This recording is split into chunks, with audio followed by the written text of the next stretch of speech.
එංගලන්ත ඔස්ට්‍රේලියාව සහ ශ්‍රී ලංකා යවුන් කාන්තා ක්‍රිකට් කණ්ඩායම් අතර ඔස්ට්‍රේලියාවේ සත්කාරකත්වයෙන් පැවැත්වෙන තුන්කොන් එක්දින ක්‍රිකට් තරගාවලියේ ශ්‍රී ලංකාව සහ ඔස්ට්‍රේලියාව අතර තරගය අද බ්‍රිස්බේන්හිදී පැවැත්වුණා. තරගයේ කාසිය වාසිය දිනා පළමුවෙන් පන්දුවට පහර දුන් ශ්‍රී ලංකා යවුන් ක්‍රීඩිකාවන් පන්දු 49 පන්දු 3ක් තුල සියලු දෙනා දැවී රැස් කර ගැනීමට හැකි වුණේ ලකුණු 174ක් පමණයි. විමෝක්ෂා බාලසූරිය ලකුණු 25ක් සහ උමයංගනා පීරිස් ලකුණු 20ක් ලබා ගත්තා. ඔස්ට්‍රේලියානු යවුන් ක්‍රීඩිකාවන් තම මව්බිමේදී ලකුණු 175ක පහසු ඉලක්කයක් හඹා යාමට පිටියට පිවිසියත් අසෙනි තලගුණේ ප්‍රමුඛ ශ්‍රී ලංකා යවුන් පන්දු යැවීමේ බලෑනිය හමුවේ එම ඉලක්කය පහසුවෙන් හඹා යාමට ඔස්ට්‍රේලියානු ක්‍රීඩිකාවන්ට අසීරු වුණා. ලකුණු 161ක් ලබා කඩලු 5ක් අතැතිව පහසු ජයග්‍රහණයක් අපේක්ෂාවෙන් සිටි ඔස්ට්‍රේලියානු යවුන් ක්‍රීඩිකාවන් අන්ත අසරණ කර දැමූ ශ්‍රී ලංකා යවුන් ක්‍රීඩිකාවන් ඔස්ට්‍රේලියානු කණ්ඩායමේ මුළු ලකුණු 173ක් වන විට කඩලු 9ක් බිඳ දැමුවා. කෙසේ වෙතත් අවසන් කඩුල්ලට ලකුණු 2ක ජයග්‍රහී ඉලක්කයක් ඔස්ට්‍රේලියානු යවුන් ක්‍රීඩිකාවන්ට හිමි වූ අතර එය තියුණු සටනකින් පසුව හඹා යාමට ඔවුන් සමත් වුණා.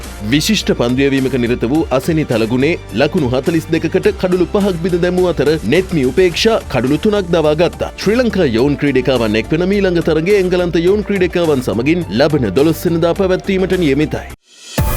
Kelly Bima, the Sports Desk.